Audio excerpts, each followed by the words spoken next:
partisan. Any congressional investigation into January 6 risks appearances that the process will be partisan and the findings will be dismissed by conservative voters as a result. Yet GOP leaders are labeling even the independent commission slanted, despite the bipartisan agreement to create it and the equal party divide among its members. I can't help but think, Emily, that this may have been a strategy from Republicans. Had they come out of an independent investigation, the result would have been seen as bipartisan, right? Because they would have both been appointed by both Republicans and Democrats. But now they can look at a Democratic investigation as completely and utterly partisan, as a strategy on their part. Absolutely. Look, it's an attempt to fix the result by fixing the rules as you go into it. If they're not going to like the results, they think they're not going to like the results of an independent commission, then just change the rules or don't agree to independent rules in the first place. It's exactly what the congressman was saying. It's whack-a-mole. Look, this was actually the topic of my podcast this upcoming week, about connecting Donald Trump and the big lie and the Republicans willing to go along with it, with the legislative changes they're either blocking in Congress or attempting at a state level.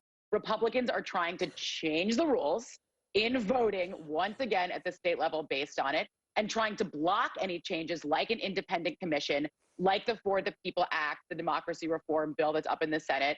At every level, we're seeing it because of this loyalty to Trump. Look, if we're sick about talking about Trump, and believe me, I am sick about talking about Trump, but the Republican Party is so complicit in him right now and staying committed to him, they're not willing to have the hard conversations with their supporters because they're afraid of losing their own seats of power. And so we're seeing Republicans start to go further and further down the road of just supporting Trump at every level, to the point where we're really seeing chipping away at what we know of a democracy.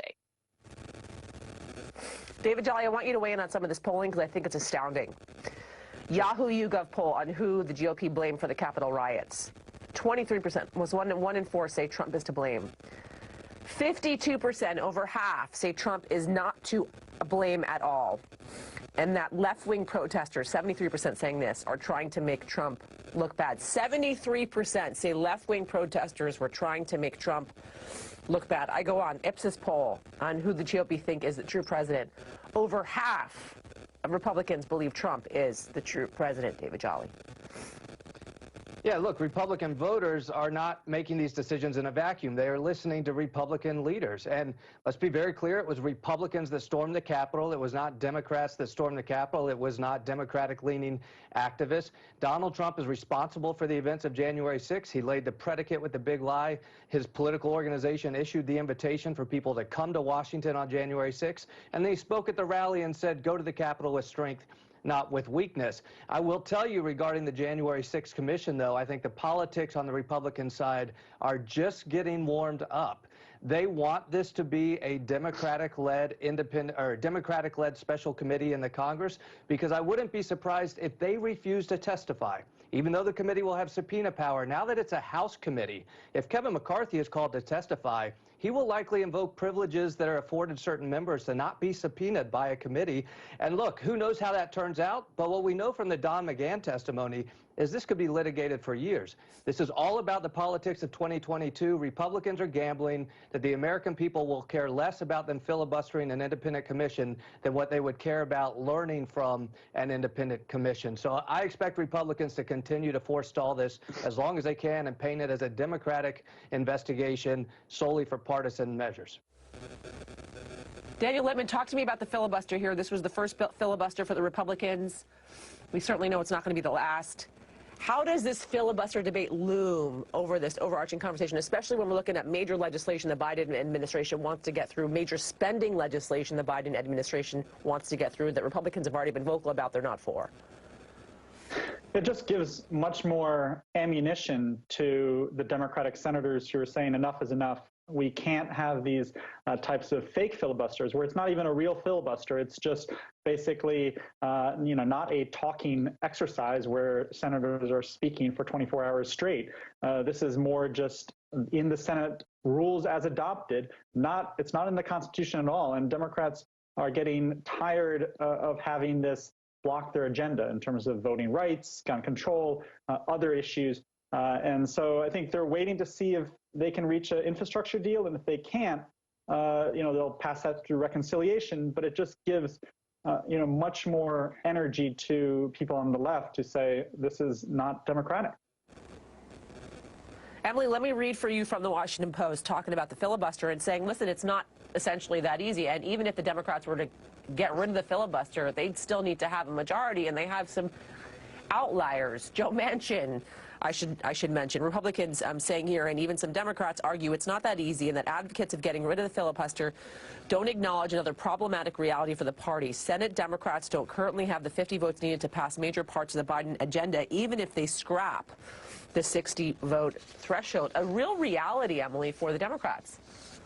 Yeah, that always becomes the argument, and it's real. But getting rid of the filibuster there would be incentive to bring moderate Democrats to the table and bring moderate Republicans to the table, because they might actually see pieces of their agenda get into the eventual legislation. So it actually does bring them there. The way that the lack of the January 6th commission going through, I actually think heavily plays into this, is because and by the way, it's not just Manchin and Sinema who are not for getting rid of the filibuster right now. It is broader than that. It's Angus King, it's Jeanne Shaheen, it goes beyond. And so I think those two get a lot of heat for holding it up, and fairly they are publicly.